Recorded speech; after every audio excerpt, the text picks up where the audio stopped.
If a film is titled Creepy, then it certainly needs to reflect its namesake, and despite the rather blatant title, I'm happy to say that Creepy is actually, well, creepy. Its premise is creepy, and the overall execution is creepy. Ex-police detective and criminal psychologist Takakura moves to a quiet suburban town. When a former colleague asks for his assistance on a case involving a disappearing family, his investigation leads him to suspect that his neighbour is a psychopath who comes into people's households and takes over their lives.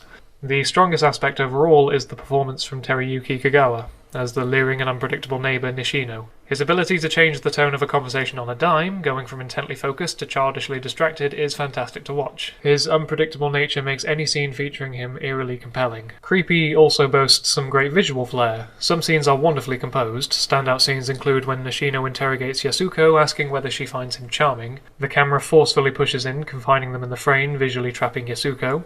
And when Takakura questions the victim of an unsolved crime, whose memories start to return. As she remembers more, the lighting subtly changes as she explores the darkness of her own memories. Even this striking shot of Takakura spectating a dinner party. Creepy is rich in visual depth, which helps greatly to elevate the rather mundane narrative. The concept is certainly sound, making for an unsettling undertone, but the events themselves unfold in a way that's no more shocking than any other investigative horror thriller.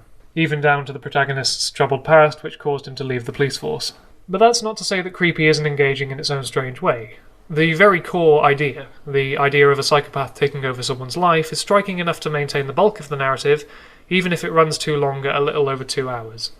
And really, if the biggest flaw with Creepy is that it's very pedestrian in its execution, that does ultimately highlight its strengths. It's a demonstration of how a procedural narrative and visual storytelling can elevate the mundane to something a bit more compelling.